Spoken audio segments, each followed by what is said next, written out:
Bienvenue dans la deuxième partie de notre chapitre La création d'une nouvelle vie et on va voir ce qui se passe dans le secret du ventre maternel. Quelques rappels de la partie précédente, où nous avions vu que l'ovule était présent dans les ovaires, à l'intérieur de petits éléments qu'on appelait les follicules. Ces follicules correspondent donc à un ovule entouré de cellules folliculaires. Ces follicules vont passer par des stades de maturité différentes et c'est une sorte de moyen d'expulser aussi l'ovule de l'ovaire. Donc les cellules folliculaires vont libérer du liquide, une grande quantité de liquide, ce qui va donner donc un volume de plus en plus important donc,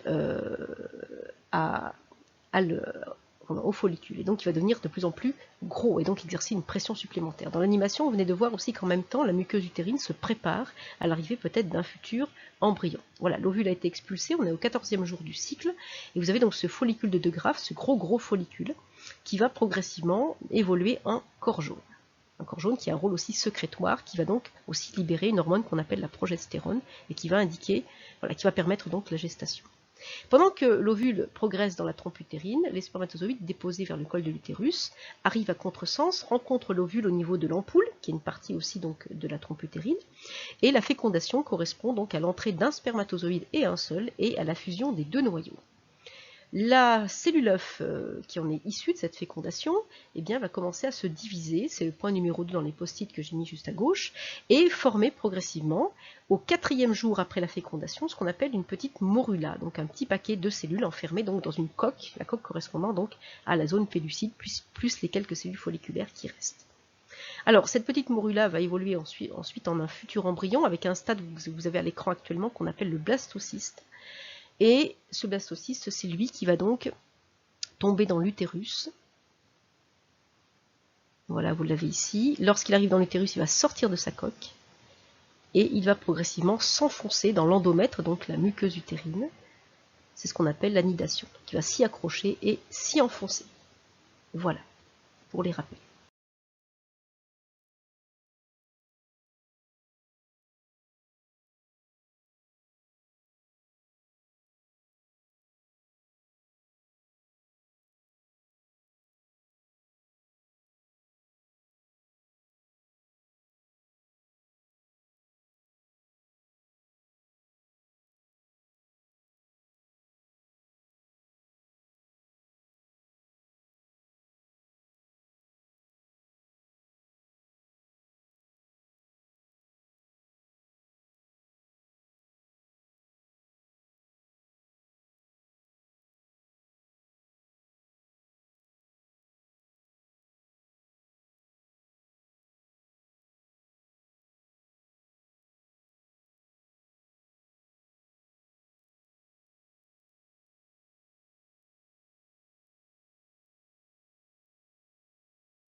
Dans cette partie du cours, nous allons nous intéresser à ce qui se passe au cours de la gestation, c'est-à-dire, dans un premier temps, quelles sont les principales transformations que va subir le futur bébé. Alors, vous avez donc toujours un principe avec des exercices pour que vous travailliez vos compétences. Donc, lisez bien les documents, répondez aux questions à partir des documents, et j'arrête la vidéo, vous répondez aux questions sur votre cahier au brouillon ou à l'oral comme vous le souhaitez, et puis ensuite, ce serait mieux de le faire à l'écrit. Bon, voilà, chacun sa façon de travailler, et ensuite, vous remettez la vidéo et vous avez les réponses. N'oubliez pas de bien travailler vos compétences pendant cette période de confinement, au cours duquel on ne peut pas non plus vérifier exactement dans quelles conditions vous travaillez. C'est parti, vous remettez la vidéo dès que vous voulez la réponse. Alors, qu'est-ce que j'apprends au cours de ce document? Eh bien, je vais apprendre tout simplement que, finalement, dans mon document 1, la période embryonnaire va correspondre à un moment où les organes vont se former. D'accord? Et je vais apprendre aussi que l'embryon, c'est le nom donné au bébé jusqu'à la 8e semaine après la fécondation. D'accord? J'apprends avec ce petit document ici qu'effectivement, après la fécondation, je vais avoir un stade embryonnaire qui va durer jusqu'à environ, on va dire, le 2e mois de grossesse. Alors, en résumant ces 3 informations, qu'est-ce que je peux dire? Que l'embryon, finalement, c'est le stade de développement au cours duquel les organes sont en train de se former. Ça dure à peu près 8 semaines. Donc effectivement, si je regarde le document, je vois que ça ne ressemble pas vraiment encore à un être humain. On s'en approche. Quand on arrive à la fin du 2e mois, eh bien, j'ai quelque chose qui commence progressivement à avoir les bases, les ébauches, des organes d'un être humain. La différence avec le fœtus, on le voit très bien dans la définition, c'est que pendant la période fœtale, les organes qui ont été formés pendant la période embryonnaire vont grandir. Et j'apprends avec mon lexique que le fœtus, c'est le nom donné au bébé de la 9e semaine jusqu'à la naissance. Donc effectivement, je peux en déduire cette définition de fœtus. C'est le stade de développement au cours duquel les organes formés vont grandir.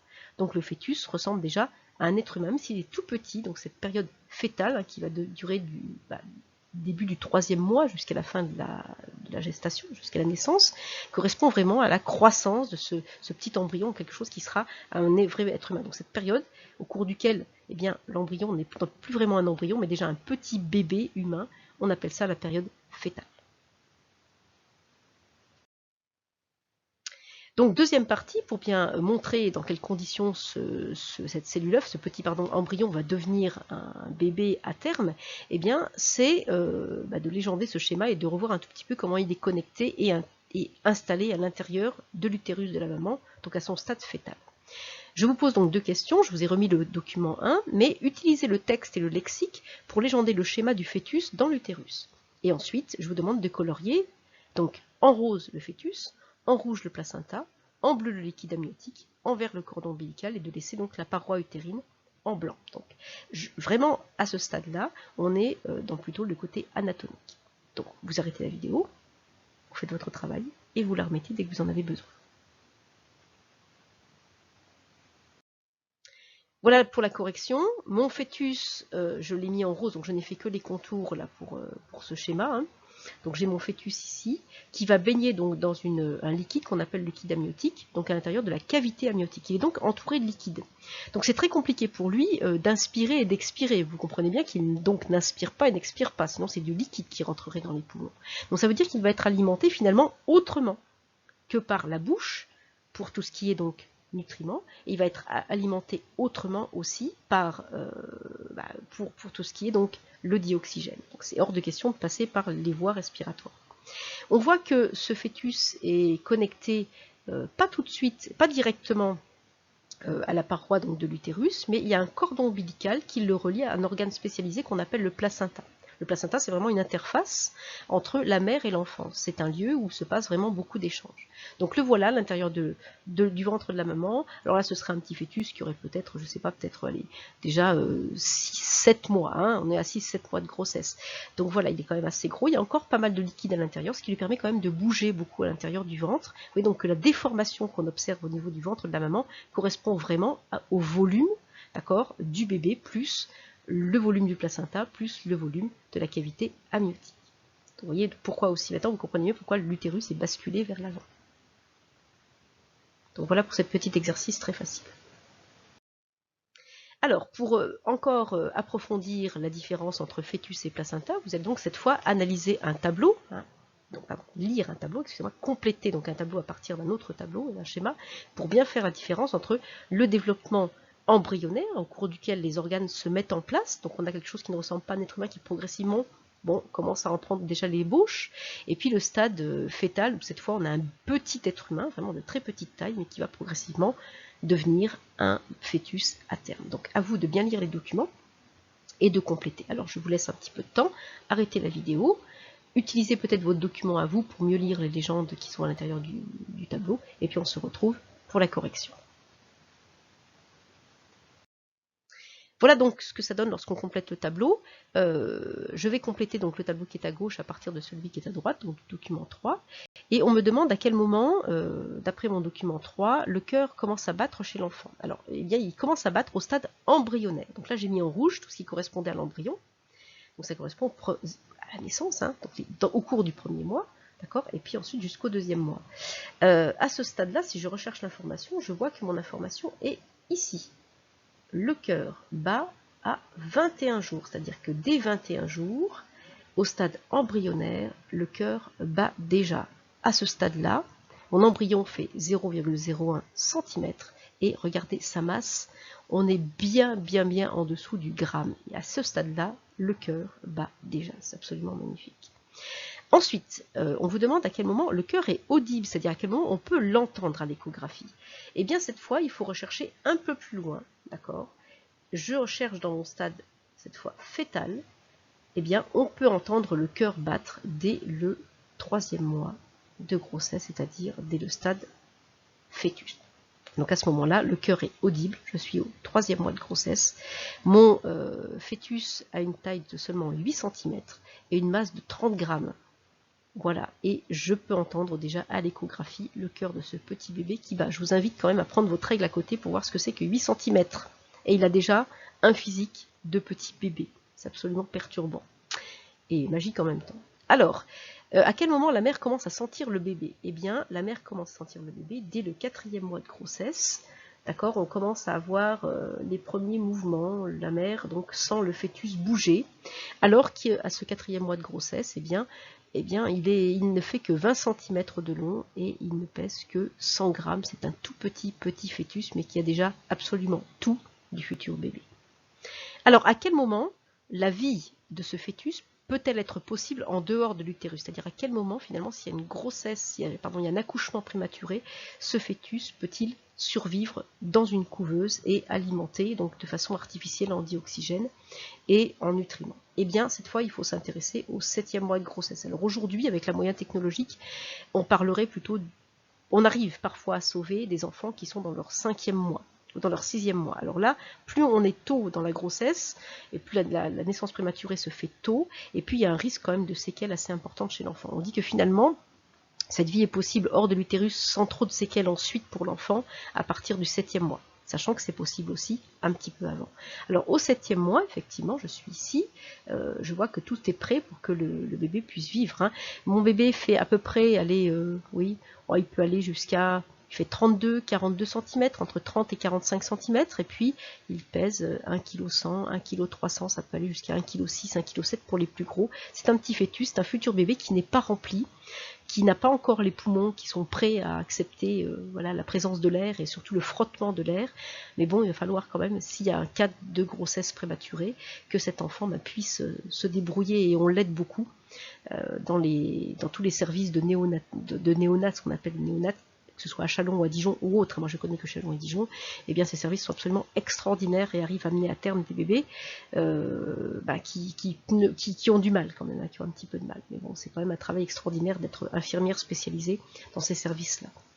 Alors, à quel moment est-ce qu'il va se retourner, se préparer à la naissance? Eh bien, c'est dès le 8e mois, alors qu'il pèsera de 2 kg à 2 kg 3, d'accord, qu'il mesurera de 41 à 45 cm. Eh bien, ce fœtus, qui est quand même déjà assez gros, se prépare déjà à sortir. On dit que le dernier mois, donc le 9e mois, correspond à un moment donné où le fœtus va se remplir un peu de graisse, hein, va grossir, va prendre du poids, de manière à pouvoir peut-être affronter des conditions de vie complètement différentes, parce qu'il va passer quand même d'une vie au chaud dans le liquide amniotique avec une vie un peu feutrée, il n'entend pas trop, il voit pas trop, il distingue à peine, les sons sont quand même relativement sourds, et puis donc très très grave, et d'un coup donc il va arriver voilà, au contact de l'air, il va passer d'un 37 degrés à une pièce peut-être à 20 degrés, il va y avoir donc de la lumière, des sons plus forts, etc. Donc ça fait des conditions de vie un petit peu agressives pour lui, donc il faut qu'il se prépare, et surtout cette différence de température auquel il doit se confronter, la graisse sert aussi un peu à lutter contre cette différence de température.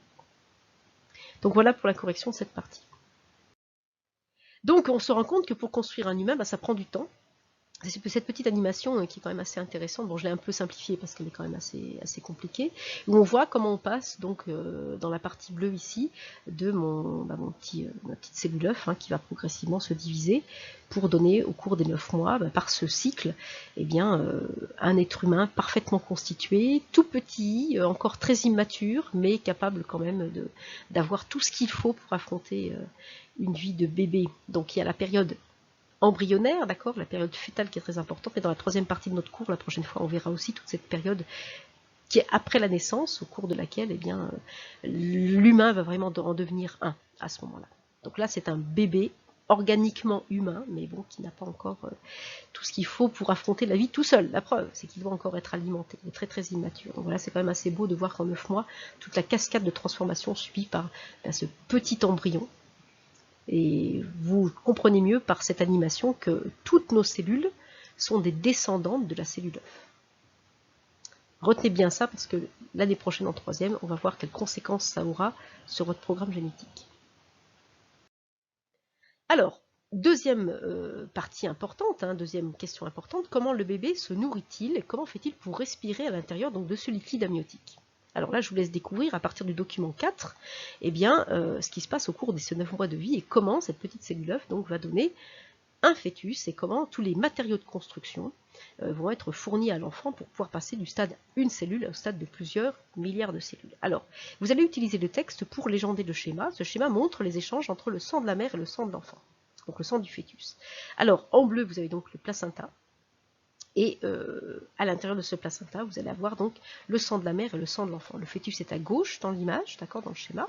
Vous avez donc son réseau sanguin qui est plutôt représenté avec un tube donc rouge. J'ai pas mis le sang oxygéné ou le sang riche en dioxyde de carbone, c'est pas le problème pour l'instant. C'est de voir vraiment qu'il n'y a pas de mélange entre le sang de la mère et le sang de l'enfant. Mais qu'à l'intérieur du placenta qui est en bleu, il y a un vaisseau maternel que l'on a dessiné en rouge foncé ici, donc en trait plein, avec l'arrivée, le sang qui arrive ici, et le sang de la mère qui en repart. Il ne se mélange absolument pas avec le sang de l'enfant, qui est plutôt endigué. Vous avez cette circulation sanguine, avec un tube qui est creux, rouge et blanc. Et vous voyez donc qu'il y a une circulation, un sens de circulation, qui fait que dans cet organe placentaire, vous allez avoir le sang de la mère, le sang de l'enfant, mais avec des échanges possibles, mais sans mélange entre les deux.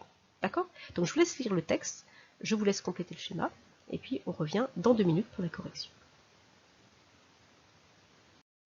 Voilà pour la correction. Donc je légende de gauche à droite et de haut en bas d'abord mon fœtus, mon liquide amniotique, le cœur donc du fœtus et ce cordon ombilical. Vous voyez que si on suit le sens de circulation du sang, on a le sang qui part dans le cordon ombilical, d'accord, qui ensuite traverse le placenta sans jamais se mélanger au sang de l'enfant, qui ensuite revient du placenta par le cordon ombilical, d'accord, retourne dans la voie de circulation du bébé, le cœur expulse donc le sang vers les organes de l'enfant qui en ont besoin, le sang revient vers le cœur qui l'expulse vers les organes qui sont plutôt vers le bas du corps, etc. etc. Et pendant ce temps-là, vous avez une autre circulation qui se fait entre le bébé et l'enfant, et une circulation qui se fait entre le cœur et les organes du bébé. Donc il y a une sorte de double circulation assez particulière à l'intérieur donc de l'enfant.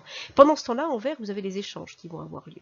D'accord, entre la mère et l'enfant, entre le sang de la mère et le sang du fœtus. Le sang de la mère est ici, dans ce gros vaisseau rouge foncé. Le sang du fœtus est là. Et le placenta, c'est ce qui est en bleu. Il n'y a pas de mélange, voyez, entre le sang de la mère et le sang de l'enfant, mais il y a des échanges qui se font d'une manière extrêmement, extrêmement efficace. Alors, quelle est la nature de ces échanges? Eh bien, on va le voir tout de suite.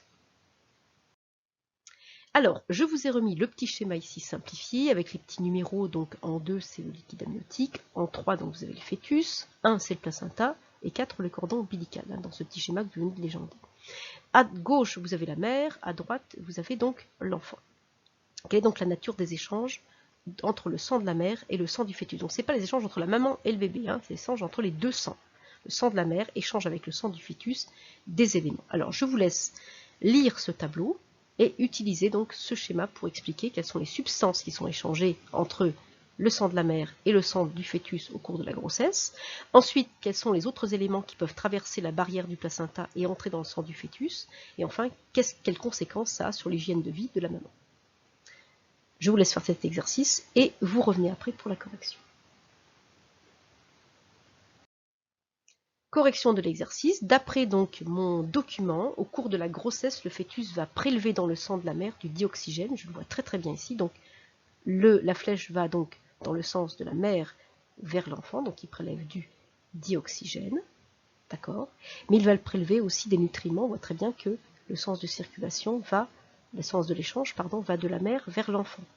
Donc l'enfant va prélever dioxygène et nutriments dans le sang de la mère directement. Donc il ne se nourrit pas lui-même, et puis il ne peut pas non plus prélever de dioxygène dans l'air qui l'entoure, puisqu'il est dans le liquide amniotique. Donc ce ne serait pas possible. Donc c'est la mère qui lui fournit le dioxygène et les nutriments, et on voit qu'il va rejeter, eh bien, regardez le sens de circulation, au niveau de la flèche bleue ici, il va rejeter donc du dioxyde de carbone, et donc des déchets organiques. Donc on voit que ce qui se passe dans le corps d'un adulte se fait ici, mais bon, pas avec les organes, pas via les poumons et puis pas via non plus le tube digestif. Eh bien, on se nourrit autrement et c'est la mère qui va lui fournir ça. Les échanges entre les deux se font au niveau du placenta.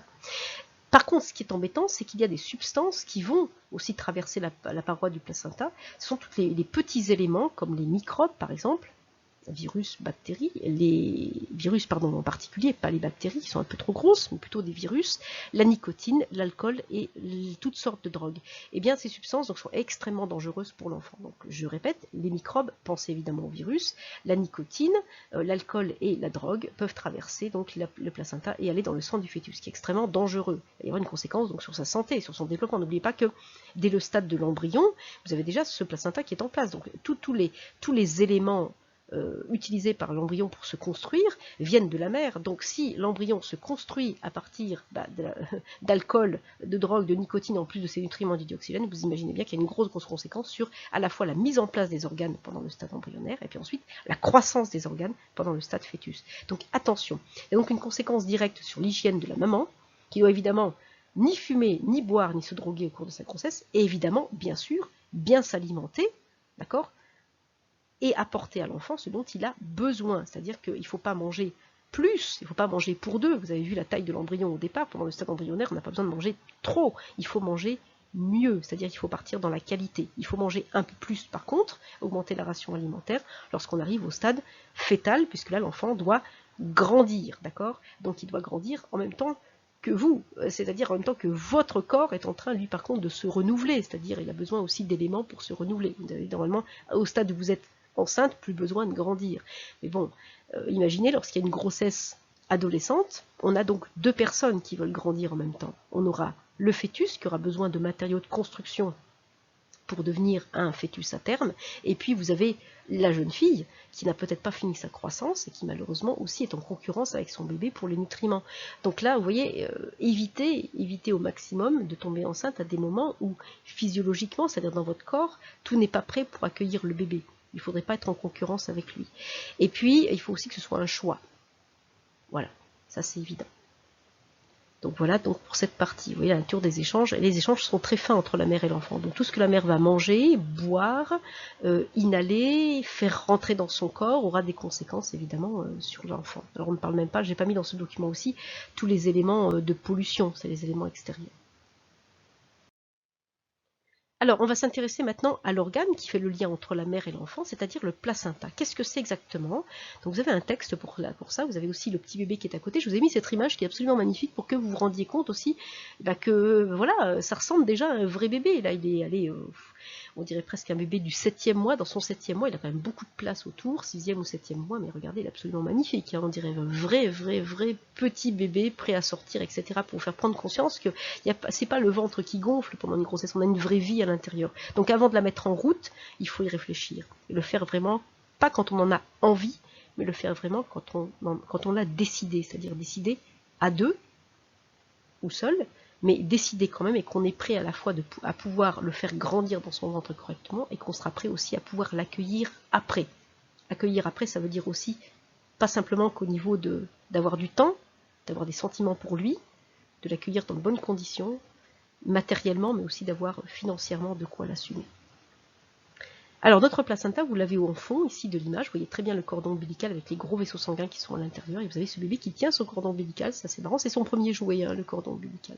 Voilà, donc rassurez-vous, il est suffisamment comment dire, résistant pour que l'enfant puisse l'attraper, le serrer, jouer avec, etc. Donc ça ne se pince pas, ça ne se coupe pas à l'intérieur. Au contraire, c'est un organe relativement, c'est un tube entre guillemets, organique, mais relativement résistant. Alors notre placenta, vous voyez qu'il est très irrigué, il est très rouge donc sur l'image. Je vous laisse lire le texte, je vous laisse répondre à la question, parce que je voudrais que vous surligniez dans le texte les 4 caractéristiques du placenta qui en font une excellente surface d'échange entre la mère et l'enfant. Je vous laisse faire l'exercice et on revient dans 2 minutes.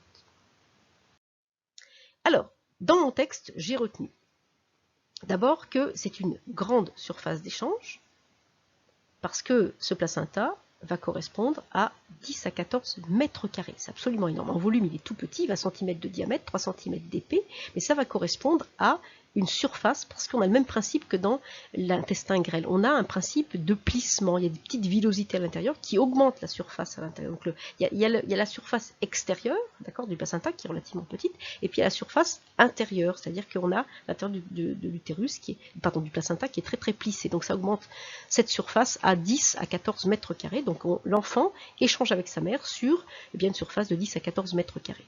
Donc c'est relativement efficace. Deuxième chose, il a une paroi très fine, de 2 à 6 micromètres. D'accord, vous le voyez ici, une paroi très fine, donc de 2 à 6 micromètres. Donc c'est relativement fin, mais c'est aussi relativement fin et ça laisse passer quand même des choses qu'il ne faudrait pas. Donc attention à l'hygiène de vie de la maman. Ensuite, il a une riche irrigation sanguine. On vous dit que le réseau sanguin, donc le réseau de capillaires, correspond à peu près à 50 km, ce qui est absolument énorme. Donc le fait de mettre des vaisseaux très fins à l'intérieur du placenta fait qu'on peut en mettre plein, donc jusqu'à 50 km. Et puis enfin, on a un débit, j'ai mis une débit, je ne parle pas allemand, mais un débit sanguin très important qui sera à peu près de 500 ml par minute. Donc il y a le sang maternel est évalué, le débit sanguin à l'intérieur du placenta est évalué à 500 ml par minute. Donc il faut que le sang de la mère prenne très vite en charge tous les déchets de l'enfant.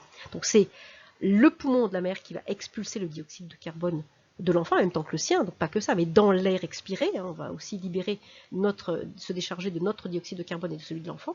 Et puis ensuite, au niveau des reins, on va se débarrasser de tous les déchets de l'enfant, voilà, donc qui passent dans le sang de la mère, et ce sont les reins de la mère qui vont éliminer aussi tous les déchets organiques, d'accord, de l'enfant. Donc voilà, vous voyez que ce placenta est quand même un organe assez exceptionnel qu'on doit aussi expulser, on le verra aussi au moment de l'accouchement. Alors, une petite anecdote, juste pour vous montrer quand même qu'on est des mammifères, et donc les autres mammifères aussi, les autres mamans mammifères, les autres femelles, je ne sais pas si on peut dire ça, sont des mamans aussi qui ont ensuite au moment de la naissance un instinct maternel absolument énorme, et bien mettent au monde des petits. Regardez le fœtus, pour bien faire la différence entre embryon et fœtus. Au stade embryonnaire, on le verra l'année prochaine quand on fera l'évolution, au stade embryonnaire, tous les mammifères, il y a un stade où on se ressemble tous. Voilà, donc c'est quand même assez étonnant de voir par contre au stade fœtal à quel point on ressemble déjà à l'espèce à laquelle on appartient. Là, vous avez un fœtus donc de dauphin, d'accord ? Là, vous avez un fœtus de chien, un fœtus de guépard et un fœtus d'éléphant. Regardez, c'est absolument magique. Donc vous avez des petits placentas, on les voit derrière, les cordons ombilicaux. Regardez, ça veut dire que tous ces animaux-là sont comme nous. Ils ont un nombril. Puisque le nombril, regardez, on le voit très bien chez le dauphin ici. Tac, le nombril, c'est la cicatrice. On le voit très bien chez le chien ici, on le voit ici chez le guépard, on le voit aussi chez l'éléphant. Eh bien, votre nombril, c'est tout simplement la cicatrice de votre cordon ombilical. Voilà. Je vous laisse sur ces images absolument magnifiques. Alors, petite anecdote, on n'est plus dans le cours, mais c'est pour vous, pour avoir, je pense plutôt aux futures mamans. Quelles techniques permettent de visualiser ce bébé? Et alors, si vous avez votre maman qui est enceinte, si vous avez quelqu'un dans votre famille, dites-vous que de toute façon, vous passerez une échographie, même plusieurs au cours de votre grossesse. Alors, la plus classique, et celle qui est obligatoire, c'est l'échographie donc 2D. Vous en avez la technique ici en dessous. C'est une technique d'imagerie médicale, généralement qui est réalisée en noir et blanc, donc il y a une image qui ressemble à ça. Donc, on s'en contente, on se dit, oh, mon petit bébé, tout mignon, etc.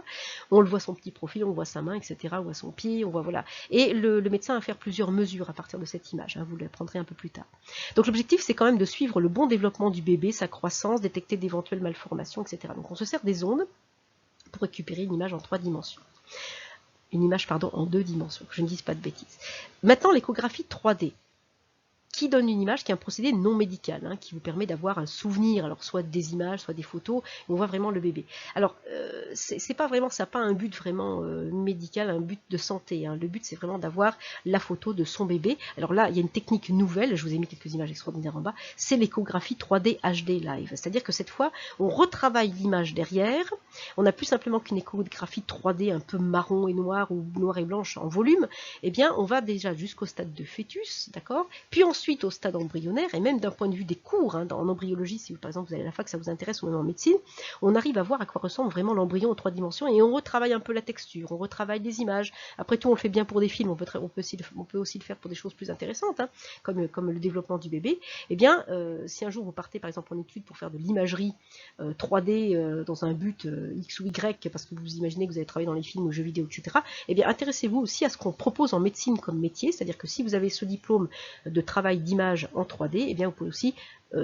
fabriquer ce type d'image-là pour la médecine, pour les mamans, pour les papas, pour les chercheurs, etc. Donc regardez, le bébé n'a pas été pris en photo à l'extérieur du ventre de la maman, mais a été pris à l'intérieur, sans ouvrir le ventre de la maman, mais juste par cette échographie 3D et le travail de l'image. Donc les parents récupèrent un DVD dans lequel on voit le bébé bouger. Là, je vous donne des images fixes, mais voilà, on voit le bébé bouger à l'intérieur du ventre.